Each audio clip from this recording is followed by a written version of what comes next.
international conference is hosted by Women Wellbeing Program and RIFA Faculty of Social Sciences and Humanities. The conference consists of sessions regarding family dynamics in 21st centuries and how we can integrate tech and AI with medical and research field. The session will be led by well-known industrial and international speakers. अस्सलाम वालेकुम।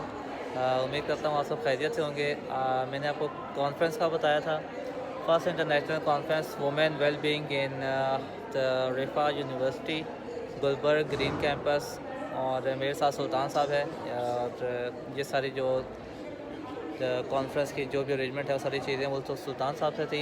Actually इनसे जानेंगे कि इस conference का क्या मकसद था और इनसे कुछ ओवरव्यू लेंगे। Over to you. जी अस्सलाम वालेकुम। अच्छा, ये कॉन्फ्रेंस जो है हमारा वुमेन वेलबींग का डिपार्टमेंट है इरफा के अंदर, उनके तहत ये कॉन्फ्रेंस थी। और हमारी आईटी के अरेंजमेंट्स थी, जितनी भी यहाँ आईटी के रिलेटेड जो अरेंजमेंट्स थी उनको मैं एज अ टीम लीड देख रहा था और हमने इंतज़ाम वगैरह किए हैं। और बेसिकली इस कॉन्फ्रेंस का जो मकसद था वो हमारे जो माशरती बिगाड़ है, जितने भी अवामिल हैं जो हमारे माशरती बिगाड़ के अंदर आते हैं, हमारे ख़ानदानी जो सिस्टम है उसके अंदर जो जो मामलात हमारे देख रहे हैं, जो खराबियाँ चल रही हैं, उनको ठीक करने के लिए और उनको बेहतर करने के लिए एक दो बताएंगे, कोई एक दो पॉइंट। हाँ, जैसे आप कह दें कि जो वर्किंग वुमेन हैं उनकी जो शादियों के मामलात होते हैं, उनके घर के मामलात चलाना और साथ में जो बैलेंस करना, उसके हवाले से फिर माँ बाप का जो किरदार होता है बच्चों की तरबियत के लिए, उसके ऊपर और इस तरह के दीगर ऐसे माशरती मसाइल हैं और उनके ऊपर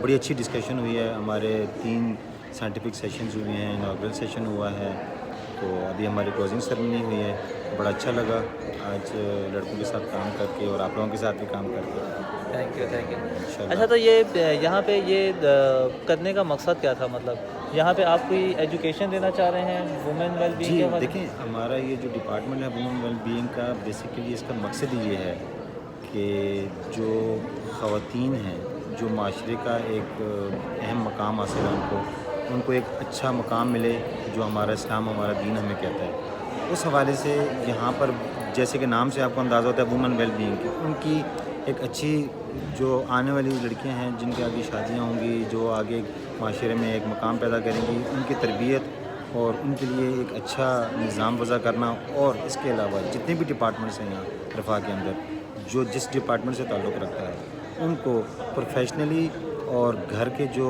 मामलात हैं उनको बैलेंस करके लेके चलने के लिए जो तरबियत होती है, बेसिकली ये वो डिस्कस करने के लिए रफ़ा ने जो अपना एक कॉन्फ्रेंस किया है और एक डिपार्टमेंट बनाया हुआ है। शुरू दिन से ये चलता हुआ आ रहा है डिपार्टमेंट कि यहाँ लोगों की तरबियत की जाए इस हवाले से। क्योंकि मैंने भी यहाँ पे बहुत सारी चीज़ें ऐसी मैंने आज नोट की हैं कि बहुत अच्छी बातें हुई हैं, लाइक पेरेंट्स टाइमिंग से रिलेटेड, स्क्रीन टाइम से रिलेटेड, हमें अपने बच्चों के साथ कैसे बिहेव करना चाहिए, उनकी एक साइकोलॉजी कैसे बिल्डअप करनी चाहिए, और हमारा रवैया माशरे में क्या होना चाहिए, घर में क्या होना चाहिए, being as a wife, as a husband हमारे क्या चीज़ होने चाहिए। ये सारी चीज़ें हम लोगों ने डिटेल में जो है वो कॉन्फ्रेंस में की, वो मैंने रिकॉर्ड भी की, जो आप इसके बाद सेशन देखेंगे। अच्छा, एक और लास्ट क्वेश्चन कि ये जो फैसिलिटीज़ है ये सिर्फ जो रिफा के जो एम्प्लॉयज़ हैं उन्हीं तक है या थ्रू आउट पब्लिक को भी? देखें, जितने यहाँ पर प्रेजेंटर्स आपने देखे होंगे मुख्तलिफ सेशंस में, जो प्रेजेंटर आए थे वो मुख्तलिफ यूनिवर्सिटीज़ के थे। वो सिर्फ रिफा से ताल्लुक़ नहीं रखते थे, डिफरेंट इदारों से ताल्लुक़ रखते थे, डिफरेंट यूनिवर्सिटी से ताल्लुक़ रखते थे। हमारे यहाँ पर आप देख रहे हैं कि वाइस चांसलर आए थे हमारे रिफा तामीर मिल्लत यूनिवर्सिटी के। ऐसे बहुत से लोग जो बाहर से आए थे, उन्होंने अपने रिसर्च पेश की, अपने पेपर प्रेजेंट किए। तो ये बेसिकली पाकिस्तान के अंदर जितने भी जैसे आम आवाम के लिए बेहतरी के लिए ये सब कुछ किया जा रहा है, ना कि सिर्फ ये कि रिफा के लोग यहाँ पर आएँ और वही सुने और वही देखें, ऐसा नहीं है। बल्कि ये कोई भी बंदा जो है, कोई रजिस्टर्ड पार्टिसिपेंट थे, कुछ लोग वैसे आए इन्विटेशन लेकर, तो ये आम लोगों के लिए था, ऐसा कुछ नहीं इसमें। चलें, ठीक हो गया सुल्तान साहब, बहुत शुक्रिया। बहुत शुक्रिया आप लोगों का। आपकी बड़ी हमारे साथ कोऑपरेशन रही है इस पूरे दिन में और बड़ा अच्छा लगा आप लोगों के साथ। पहले भी हमने एक कॉन्फ्रेंस की है और इंशाल्लाह और आगे भी हम आप लोगों के साथ इंशाल्लाह इस तरह की कोऑपरेशन। इंशाल्लाह। बहुत शुक्रिया।